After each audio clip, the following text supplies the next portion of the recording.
بسم اللہ الرحمن الرحیم الحمدللہ رب العالمین وصلی اللہ علی محمد وآلہ الطاہرین ولعنۃ اللہ علی اعدائہم اجمعین الی قیام یوم الدین۔ بغیر کسی تمہید کے جو پاکستان میں اس وقت موسمی حالات چل رہے ہیں، جو سیلابوں کا سلسلہ ہے اور چاروں صوبے متاثر ہیں،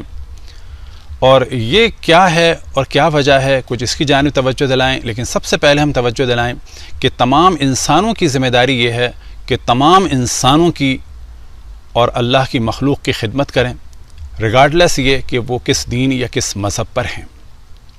اور یہ بھی جان لیں کہ آج یہ جو پرابلم یا سیلاب کا سلسلہ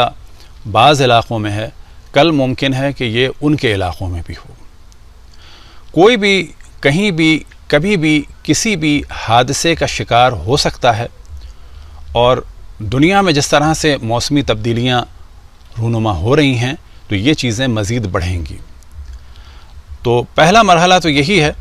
کہ تمام انسان ایک دوسرے کی خدمت کریں اور یہ جان لیں کہ ایک حق اللہ ہے، یعنی اللہ سبحانہ و تعالیٰ کا حق، لیکن ایک دوسرا حق اللہ سبحانہ و تعالیٰ کا ہے اور وہ اللہ کی مخلوق کے ذریعے سے ہے، حقوق الناس۔ اور اس حقوق الناس کا بہت شدید سوال ہوگا، لہٰذا وہ لوگ کہ جو اس وقت امن و امان میں ہیں وہ باقی انسانوں کی خدمت کریں، اور جس طرح سے بھی ہو سکتا ہے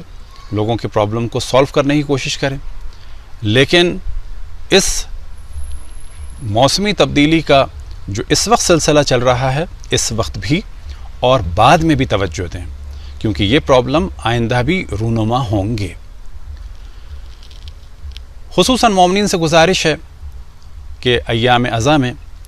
امام حسین علیہ السلام کے تبرک کے عنوان سے تمام انسانوں کی خدمت کریں، جتنا ہو سکتا ہو لوگوں کی خدمت کریں۔ ہاں، مجالس عزا کو ختم نہ کریں، اسی لیے ہم نے کہا کہ تبرک کے عنوان سے، امام حسین علیہ السلام کی عزاداری کے عنوان سے، امام حسین کے نام سے لوگوں کی مدد کریں۔ اب یہاں پر ہم توجہ دلائیں کہ وہ لوگ کہ جو نیا سامان خرید کے دے سکتے ہوں وہ نیا سامان خرید کے دیں، اور وہ لوگ جو نیا سامان خرید کے نہیں دے سکتے وہ ڈیسنٹ طریقے سے پرانے سامان کو صاف ستھرے طریقے سے احترام کے ساتھ لوگوں تک پہنچائیں۔ مثال کے طور پر کپڑوں کو دھوئیں، اور اگر ممکن ہو اس میں خوشبو لگائیں، پریس کریں، نہ بھی ہو تو کم سے کم دھو کے ان کو اچھی طریقے سے پیک کر کے احترام کے ساتھ دیں۔ اسی طرح سے جو ایکسٹرا سامان ہو وہ بھی احترام کے ساتھ، گھر کے برتن ہوں یا چیزیں ہوں، اور پھر توجہ دلائیں جو نیا لے کے دے سکتے ہیں وہ نیا لے کے دیں، اور جو پرانا دے سکتے ہیں لیکن احترام کے ساتھ دیں، کیونکہ کبھی بھی کوئی بھی کہیں پر بھی محتاج ہو سکتا ہے۔ ان موسمی تبدیلیوں کے بدلے بڑی بڑی کوٹھیاں، بڑی بڑی جائیدادیں اور بڑے بڑے ذمہ دار بھی ایک لہجے میں فقیر ہو سکتے ہیں، کیونکہ لینڈ سلائڈنگ کا بھی مسئلہ ہے اور یہ چینجز آ رہے ہیں۔ بڑی بڑی کوٹھیاں جو ہیں وہ لینڈ سلائڈنگ کے ذریعے سے ممکن ہے پورے علاقے یا پوری وادیاں جو ہیں ختم ہو جائیں۔ بس کوشش کرنی چاہیے کہ اللہ کی مخلوق کی خدمت کریں، اور جتنی ممکن ہو، جتنی ہم میں کیپیسٹی ہے اس کے مطابق انجام دیں۔ اب یہاں ہم توجہ دلائیں کہ سابقہ حکومتوں نے کام نہیں کیا، اس سب کا حساب ہوگا۔ ابھی جو حکومتیں ہیں وہ بھی جان لیں کہ ہر جان کا ان سے حساب لیا جائے گا۔ کچھ کام پبلک کے کرنے کے ہیں اور بلا شک زیادہ ذمہ داری حکومت کی ہے۔ مثال کے طور پر پاکستان میں کراچی کی مثال لے لیں تو فیڈرل بھی ایریا ہے، ملیر ہے، لانڈی ہے، بہت سارے علاقوں میں پارکس بنے ہوئے ہیں کہ جو 60s کے زمانے کے ہیں۔ اب یہ سوال پیدا ہوتا ہے اگر حکومت نے وہاں پر درخت نہیں لگائے تو جو ان پارک کے سامنے لوگ رہتے ہیں کیا ان کو بھی 50-60 سال میں موقع نہیں ملا کہ ایک درخت لگا لیتے؟ یہ ذمہ داری ہے تمام لوگوں کی کہ اپنے گھروں کے سامنے کم سے کم کوئی ایک درخت لگائیں۔ اگر جگہ کم ہے تو ایسے درخت لگائیں کہ جو سیدھے جاتے ہیں اور زیادہ جگہ نہیں لیتے، جگہ زیادہ ہے تو ایسے درخت لگائیں کہ جو ان کے گھر کو کور کریں۔ وہ انسانی لائف کے لیے بھی اچھا ہے اور حیوانی لائف کے لیے بھی ضروری چیز ہے، درخت زیادہ سے زیادہ ہوں۔ اسی طریقے سے کلچر بنایا جائے کہ مختلف بیابانوں میں، علاقوں میں، یا اگر کچھ لوگوں کی زمینیں خالی ہیں تو وہاں پر وہ اجازت دیں کہ ان جگہوں پر کچھ جنگلات لگائے جائیں، اور بچوں کے نام سے بچوں کو اس میں موٹیویٹ کیا جائے کہ ان کے نام کا ایک درخت ہم لگائیں گے اور وہاں پر ہم جا کے کبھی کبھی پانی بھی دیں گے۔ اور اس طرح کے کام کہ جس سے انسانی حیات کا بھی فائدہ ہو اور حیوانی حیات کا بھی فائدہ ہو، اور یہ چیزیں جو چینج آ رہے ہیں انوائرمنٹ میں اس کے لیے فائدہ مند ہوں گے۔ اب ایک اور موضوع کی جانب توجہ دلائیں کہ تمام دنیا میں خصوصاً یورپ اور امریکہ میں جب کنسٹرکشن ہوتی ہے تو جتنے ایریا میں کنسٹرکشن ہوتی ہے اس کے حساب سے ایک پاؤنڈ بنایا جاتا ہے تاکہ جہاں کنسٹرکشن ہوئی ہے اب وہ جگہ تو پانی ابزارو نہیں کر سکتی، اب اگر ہر جگہ کنسٹرکشن ہو جائے گی تو واٹر لیول کم ہو جائے گا۔ تو ریننگ پاؤنڈ کے عنوان سے وہاں پر مختلف جگہ پر یہ گڑھے کھودے جاتے ہیں کہ جتنا بھی اس ایریا کا پانی ہے وہ وہاں پر جائے تاکہ زمین کا واٹر لیول کم نہ ہو۔ پاکستان میں ظاہر ہے کسی چیز کا بھی خیال نہیں رکھا جاتا، تو نتیجہ یہ ہے کہ واٹر لیول بھی کم ہو رہا ہے۔ اب ایک ذمہ داری تو حکومت کی ہے کہ بڑے بڑے ڈیم بنائیں تاکہ یہ جو بارشیں ہوئیں اس میں سالوں کا پانی بہہ گیا اور بجائے فائدہ ہونے کے تباہی ہوئی، لیکن اگر ہمارے یہاں ڈیم ہوتے اس وقت کم سے کم 30-40 بڑے ڈیم ہوتے تو یہ سارا پانی وہاں پر اسٹور ہو جاتا۔ تو ایک ذمہ داری حکومت کی ہے بڑے بڑے ڈیم بنانے کی۔ اب اگر ڈیم نہ بن سکیں تو مختلف پہاڑوں کے درمیان پانی کو اسٹور کر لیا جائے، اور یہ کام عوام بھی کر سکتی ہے اور کچھ رفاہی تنظیمیں بھی کر سکتی ہیں کہ ڈیم ایک الگ موضوع ہے لیکن پہاڑوں کے درمیان پانی کو اسٹور کر لیا جائے کہ جو آبی حیات کے لیے بھی اچھا ہوگا اور باقی انسانی اور حیوانی حیات کے لیے بھی اچھا ہوگا۔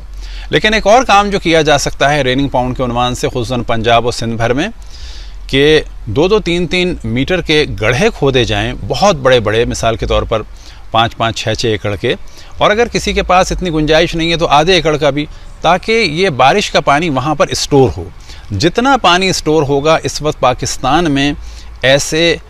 ہزاروں چھوٹی چھوٹی جھیلیں درکار ہیں کہ جہاں پر یہ پانی جمع ہو اور خود بخود اس کا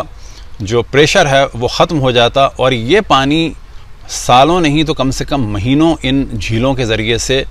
فائدہ مند ہوتا۔ یہ جھیلیں جب خشک ہوں گی تو یہ نہ سمجھیں کہ خشک ہو گئیں، یہ پانی زمین میں چلا جائے گا اور پھر یہی پانی زمین سے نکال کر بھی استعمال کیا جا سکتا ہے۔ بعض کاشتکار یہ سوچیں گے کہ اگر ہم نے اپنی زمین کا اتنا حصہ تالاب بنانے میں لگا دیا تو ہماری درآمد کم ہو جائے گی یا کاشتکاری کم ہو جائے گی، تو یہ غلط فہمی ہے۔ اس پانی سے وہ اپنی کاشتکاری کو بہتر کر سکتے ہیں۔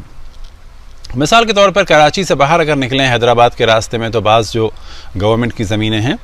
تو بعض فلاحی تنظیمیں بلڈوزرز کے ذریعے سے وہاں پر بڑے بڑے گڑھے کھودیں